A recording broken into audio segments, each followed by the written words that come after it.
Hi guys, James at Rampant Lion Reviews again for you today with another beer review. For this one, we are going to stick to Scotland and we're going to return to a brewery that's featured on the channel a couple of times before. I've had some really nice beers from these guys over the years, a few different styles, but I would say that generally speaking, this brewery is one that is pretty solid all round actually. You're not going to get a bad beer from these guys in my experience. Now, the one that we're going to try today is a sub-style that I haven't had from them before. It's one that was getting quite popular for a little while, but I haven't seen too many of in recent times actually. So I have to say I'm quite curious to see how this one turns out. So hopefully this is another good beer. Hopefully it makes for an interesting review, and I hope that you guys enjoy my take on this one as well. So yeah, for this review then, we are going to head to Alexandria, which is kind of to the northeast-ish or northish of Glasgow, and we're going to have a look at another beer from Loch Lomond Brewery. So this particular beer is called Odin's Beard.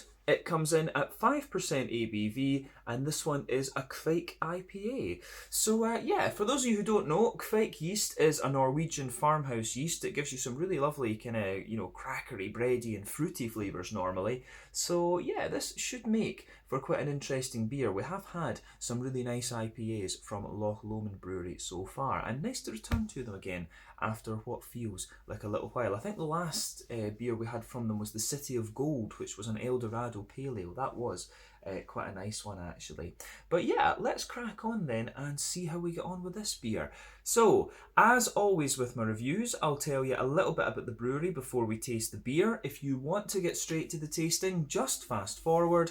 All the usual links are in the video description below. That's the brewery website, the link to my other reviews that I've done from Loch Lomond Brewery before, and we will no doubt add some more to that list in the near future. But there's all the usual social media down there. If you want to see more reviews, do please consider subscribing to the channel. The whole channel, of course, has a geography-based tagging system, so you can go into the homepage and search for beer based on country, city, state, county, province, prefecture, whatever it is you happen to be interested in. Do check out the playlists of beers from different countries. There is one there for all the Scottish beers that I've reviewed for you. That's being added to very regularly at the moment because I am back at home in the motherland of Scotland for a little while. And as always, please do get in touch and let me know some of the other beers and breweries that you guys would like to see me review. It's always great to hear from you guys that are watching the videos, and the support that you show the channel is hugely appreciated. So anyway, on to my brewery notes then to tell you a little bit about Loch Lomond Brewery once again then. So, Loch Lomond Brewery was opened by Fiona and Ewan McKeechan in Alexandria at the southern end of Loch Lomond back in 2011. So the couple had been home brewers for a number of years, and then they decided to turn professional after seeing a gap in the market for cask ales in Scotland and the growth of the other breweries that had already started up in the country. But the first brewery that they had was located in the Lomond Industrial Estate in Alexandria, and then they gradually scaled up this facility with new tanks and new equipment over the years. In 2018 though, they did a rebrand and they moved to a new facility in Dumbarton in late 2019, which is equipped with a 35 hectolitre, 3,500 litre in other words, brewery, and they've also hired a new brewer called Thomas McGregor, who previously worked for Black Wolf and Meantime, who are down in London, if memory serves me correctly.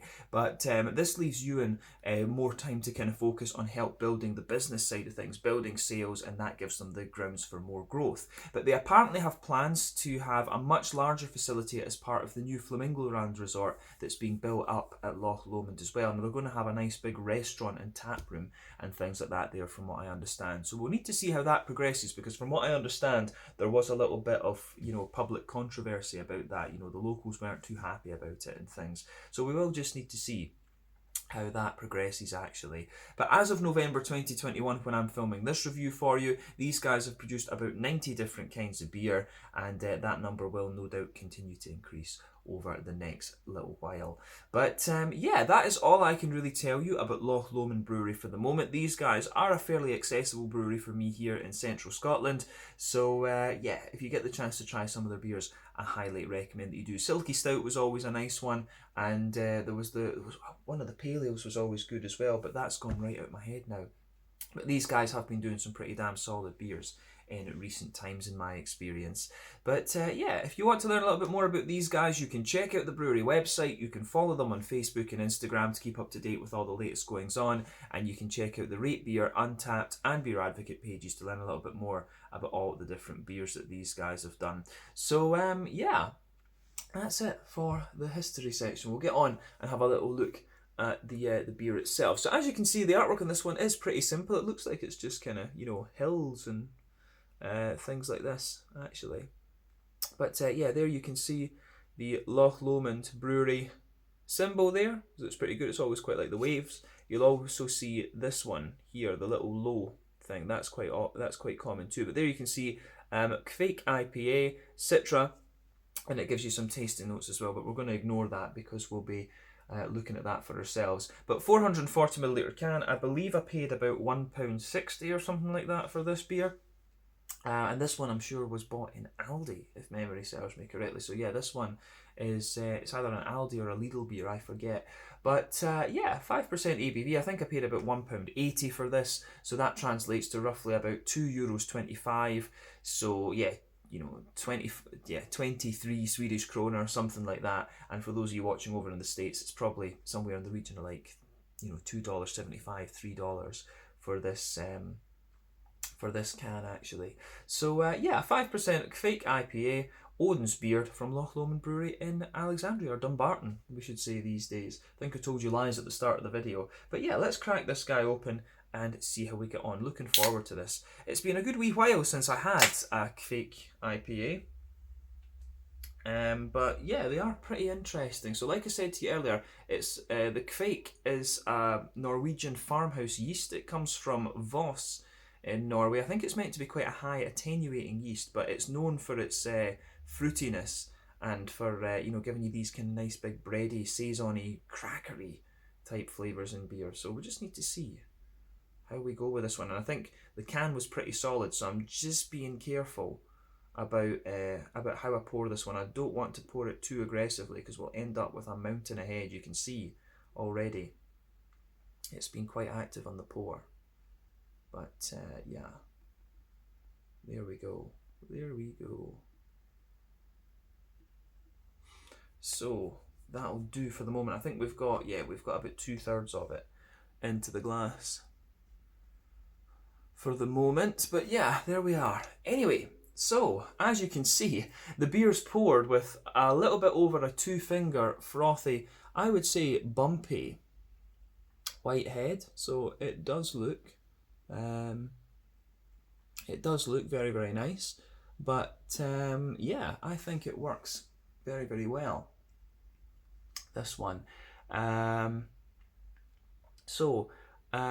think it's, yeah, it is definitely more bumpy than kind of smooth, isn't it? If you just look at that, you zoom it in, you can see the size of these kind of big pockets of bubbles and stuff. So yeah, this beer, if memory serves me correctly, was released a couple of months back, and it's been sitting in my fridge for a little while actually. But it, you know, the Kviek IPAs can last for quite a wee while actually, because they are more kind of yeasty forward in character. But as you can see, that is going to fade away to be a thin foamy layer the further we go. But yeah, you've got a lovely kind of bright, hazy, golden straw type colour to this one. If I stick my fingers behind the glass, you can see that there. There might well be a bit of condensation, but if we get rid of that, you can see it is a little bit clearer than you might think. But yeah, kind of more natural hazy colour to this one, but bright golden straw nonetheless. Now remember, the colour of your beer depends on 1, the type of malts that you use. That goes a long way to determining the EBC rating. 2, the length of your wort boil is also going to play a role, because the longer you boil the wort, the more the sugars caramelise, and thus you get a darker colour of beer.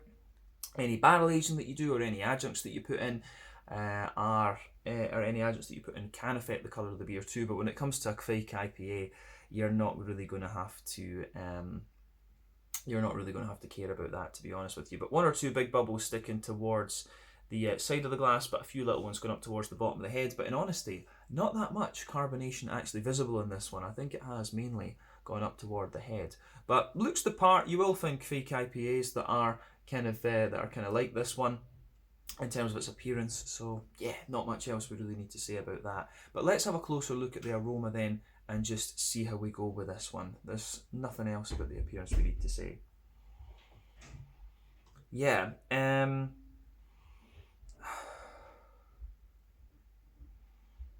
aroma-wise, this is quite interesting.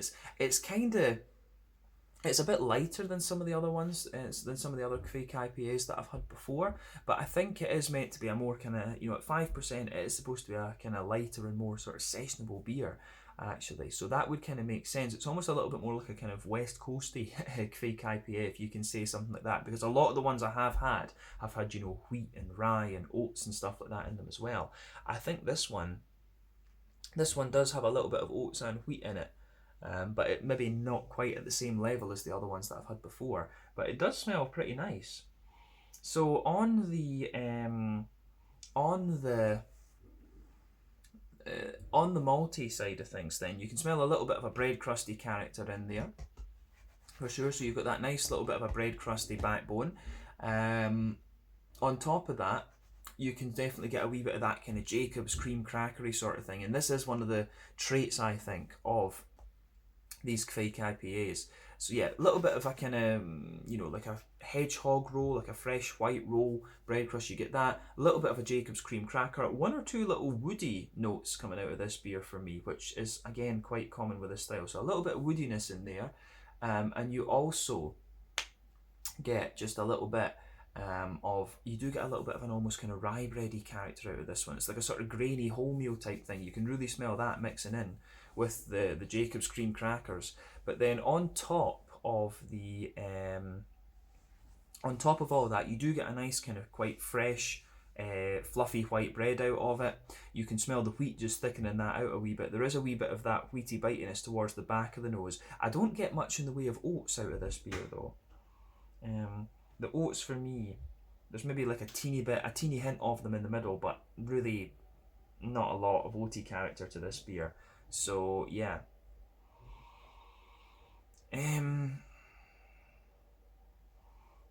Yeah, I think that covers the malt base in this one, to be honest. It is quite a nice kind of bready, it is just a nice kind of bready, fresh sort of thing, this, with a few crackery and grainy undertones to it. Is quite a nice smelling beer.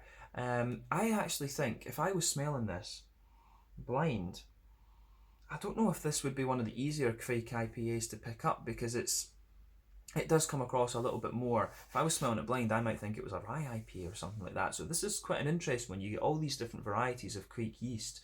So yeah, interesting food for thought there. But other than that, I don't think there's too much to say about the malty backbone of this beer. There's maybe a tiny little bit of a sort of McVitie's digestive biscuity character to it, but that's quite minimal, I would say. So yeah, we'll need to see.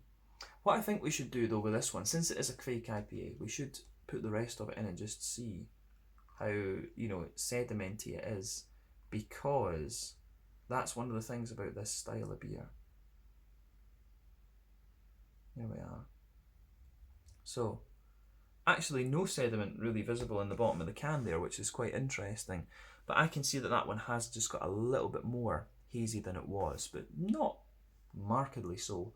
But yeah, it looks the part, does look nice. And you can smell a little bit more kind of white breadiness and stuff out of it now, for sure. And I think the oats are a wee bit more visible. So you do get a little bit of sweetness from the oats, and a little bit of that, you can smell that they're a little bit kind of powdery and dry. And as I've told you before, when it comes to oaty character in beers, that's a very good measure usually, in my experience, of how old a beer is going to be, because if it's very fresh, the oats come across as really smooth and creamy, whereas if the beer is just a little bit older, then you start to get the more, how would we say, you start to get a more kind of dry character out of it, and sometimes a wee bit of a slightly porridgey flavour. So yeah, you can smell with this one. This beer I think is maybe about 2-3 months old, something like that, but it still smells in pretty good condition. You do get more of the oats and bread out of it, like I said. But let's focus on the hoppy and fruity side of the beer. And you have to remember with the Kviek yeast that some of the fruity characters you're getting will come from the yeast.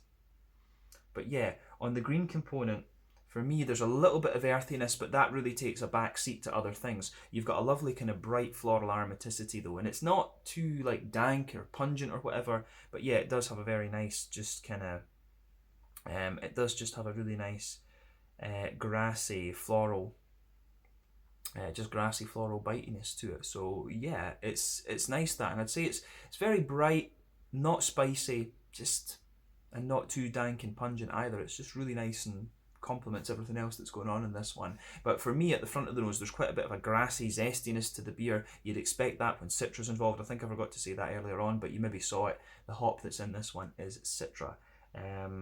So yeah, nice zesty grassiness, big bright floral aromaticity. It works, absolutely. So on the fruity side of things, so this one is quite interesting. There's quite a bit of a dry apricot-y, pineapple-y. Would I say pineapple? There's a bit of a, no, more of a papaya type thing. So there is more a nice dry apricot-y, papaya type note out of this. That is going to come from the yeast, I would say. I think that's mainly coming from the Kviek yeast. But on top of that, you get quite a nice, juicy, but more oily mango, actually, now that I think about it. Yeah, it's more of the oily character from the Citra that you're getting in this one, rather than, you know, the soft, juicy side which you'll find in the New Englands. This is the Citra in this one showing a bit more of its kind of West Coasty characters than it is the New England ones, actually. But I really find the most pungent, fruity part of this beer, it really leans towards this kind of limey character for me. It's got quite a bit of a lemony, limey zest to it, right on the front of the nose, and Citra can give you that as well, of course. So yeah, some really interesting stuff going on in this beer, actually, and I think it works. It works very, very well. So yeah, this one gets a thumbs up from me, actually. The aroma of this beer, I think, is quite is really quite interesting. So yeah, I think we can leave it at that for the aroma, to be honest with you. Quite a limey beer, this one, rather than anything else. So as I always say, take a little bit of time to enjoy the aroma of the beers before you get stuck into them. That's half the experience when it comes to craft beer. But I think it is about time for us to have a look at this one then. So yeah, this is the Odin's Beard, a Kviek IPA coming in at 5% ABV from Loch Lomond Brewery in Alexandria, Dumbarton, the Loch Lomond area, we should say, out near Glasgow. So yeah, let's get stuck into this one. Slàinte, skål, and cheers.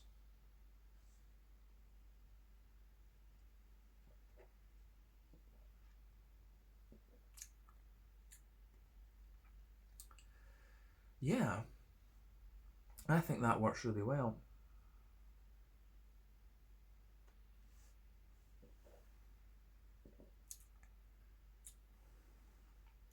So, yeah, again, first impressions of this beer. I actually think that would be a really nice regular release, actually. I don't know how many batches and stuff of this Loch Lomond Brewery have brewed, or if it was just a one-off for one of the big, you know, beer festival things that Aldi do or whatever. But that is actually really nice and drinkable. So if you were going to have a beer to introduce people to the idea of Kviek yeast, this one would be right up there. It is really nice and sessionable. And I've noticed that about a few of the Loch Lomond beers, although in fairness, all the ones I've had have come from Aldi. They're not some of the bigger ones. But yeah, I've had quite a few really nice sessionable beers from Loch Lomond, actually. I'd love to see these guys. If memory serves me correctly, I haven't done like a German Pilsner or a Helles or something like that. And the way that these guys do the lower ABV ales and stuff, it would be really nice to see them have a go at some, you know, proper German style lagers or Czech style lagers, whatever. Because I think they'd find that they would have quite a knack for that.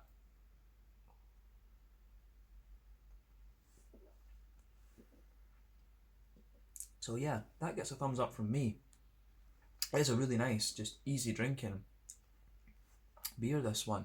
So let's break the flavour down for you, as we always do. So straight away across the middle third of your palate and the back third of your palate, I think, well, you can get this just nice little bit of a kind of fresh white bread crusty character. That goes right across the middle third and the back third of your palate. As I said, we'll focus on the middle third of your palate for now, though. Then compare that to the back third. So yeah, a little bit of that white bread crust. On top of that, you get a nice kind of fresh and slightly fluffy white bready character in there. There are a few kind of elements of that, you know, Jacob's cream crackery sort of thing in there, and you get that the further into the aftertaste you go towards the front half of that middle third of your palate. Towards the front half of that middle third of your palate, you've got a little bit more of a kind of slightly woody character. There is a wee bit of a woody note just lying underneath this one.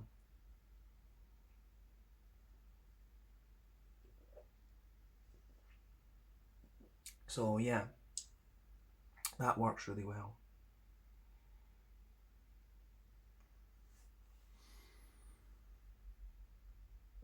So, yeah, the little bit of woody character that you have in there just kind of, that lingers in the beer a little bit and just gives you a wee bit more smoothness the further on that you go. So yeah, bread crust, smooth but fluffy white bread in there. You can feel the woody notes in there, and the Jacob's cream cracker comes out a little bit later too. On top of the white bread, you can feel the wheat just doing its thing and thickening out that bready layer a little bit. And then as you go down the middle line of your tongue, you do get a little bit of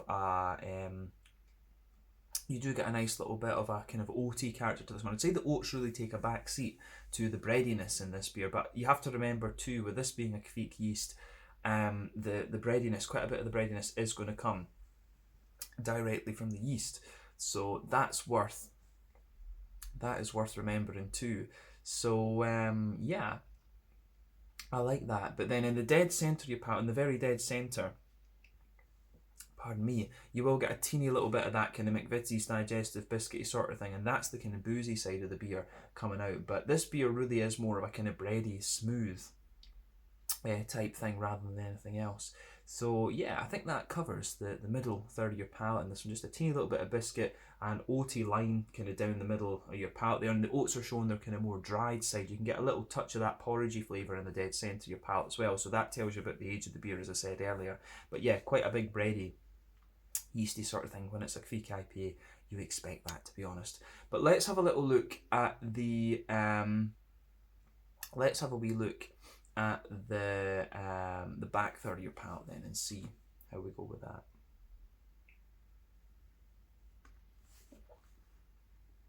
So, border region between middle third and back third of your palate.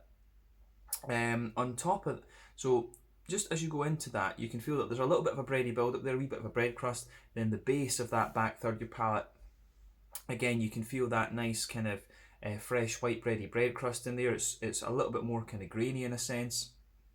And you remember the more grainy bitter flavours come out on the back of the palate, the sweeter ones come out further forward. But yeah, a little bit of a kind of grainy bitter sort of thing. There's a wee bit of a kind of, you do get a thicker kind of white bready layer sitting on top of that. Then you have the wheat sitting on top of that, which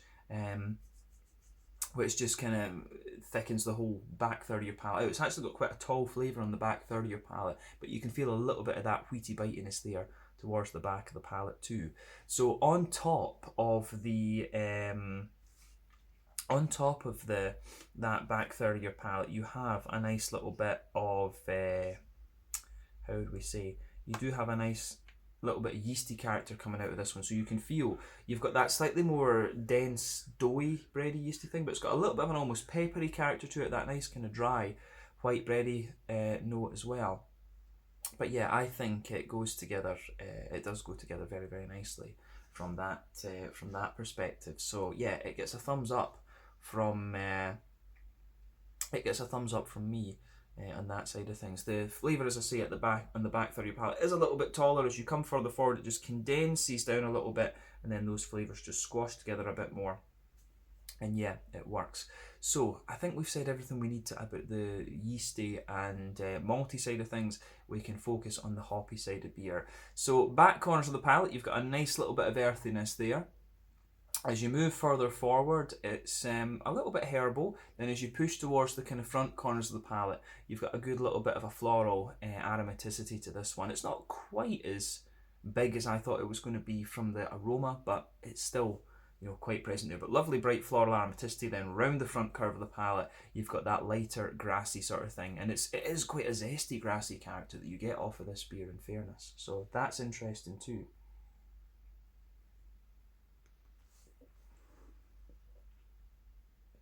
Yeah, I think that this is really nice actually.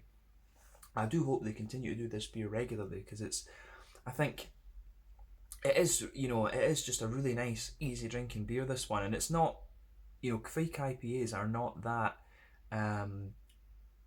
that accessible these days, and this would be a really nice one to have on the supermarket shelves quite regularly. So that would be awesome. But yeah, green component of this one it's quite nice and smooth overall, but yeah, nice little bit of grassy zestiness for sure.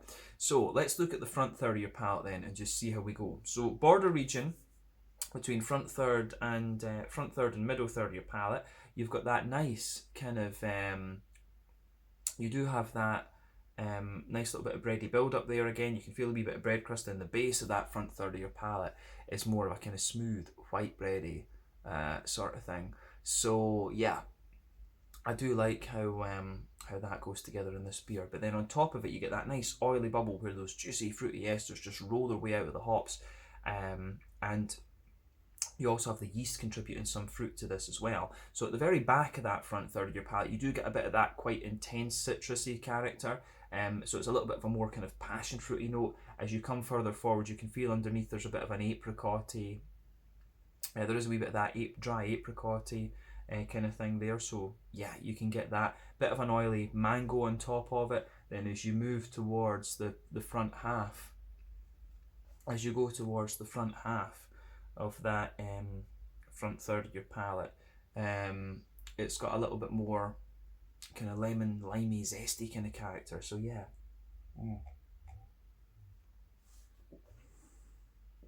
So yeah, on the front half of that front third of your palate, yeah, definitely a bit more of a kind of oily, limey character. Then as you reach the very tip of your palate, it's got a wee bit of that more lemony zest to it that mixes in with the kind of grassy esters on the front tip of the tongue. But yeah, I think this is a really nice, just solid, drinkable sort of session type IPA, to be honest with you. But the Kviek yeast really shows up very nicely in this. You do get that sort of farmhousey, bready, crackery type vibe out of this one. So yeah, really nice beer from Loch Lomond. Actually, I enjoyed the City of Gold, but I think I like this one better actually. And I'm drinking this one when it's a wee bit older, right enough. So maybe not in its prime, but I think with the Kviek IPAs, to let them show their yeasty side a little bit more can benefit the beer actually. So bear that in mind when you get this one. Don't be scared about the dates on this one so much. It is still a light beer, so you have to be concerned to a certain degree, but you don't have to worry about having it absolutely fresh, I don't think. But yeah, I think that says everything we need to about the flavour. Let's round off this review with a look at the mouthfeel. So I would say that this beer is, it's kind of top end to light bodied, bottom end to mid bodied. It's kind of around then. The carbonation does give you a good degree of crispness in this one.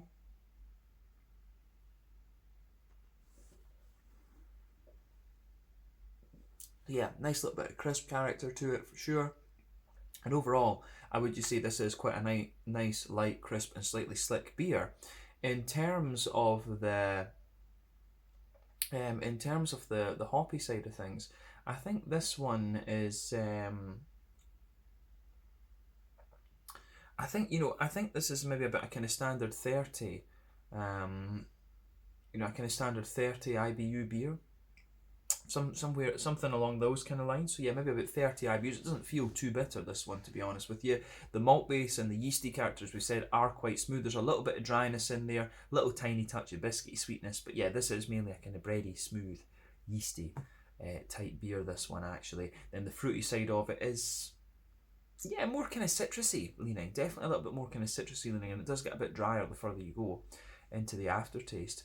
But yeah, I mean, overall, I think it's a really nice, I think it is a very nice tasting beer, this one, and I've enjoyed that, actually. This is one I think that I will remember from Loch Lomond Brewery. So yeah, thumbs up to them for this, and definitely nice to see the Kviek yeast getting a little bit of attention here in Scotland, because there's not too many breweries I think have played around with this, come to think of it. But yeah, I think we can leave it there. So once again, thank you for watching my beer reviews. Until the next time, please like, subscribe, share, all the usual YouTube stuff. Let me know your own thoughts on this beer in the comments section below. Let me know what your favourite beers are from Loch Lomond Brewery as well. And we will probably return to these guys at some point in the fairly near future. But yeah, thank you for watching, and I'll catch you guys on the next one. The Odin Speared, a Kviek IPA, coming in at 5% ABV. From Loch Lomond Brewery through in Dumbarton near Glasgow. Slange, skull, cheers, and see you guys on the next one.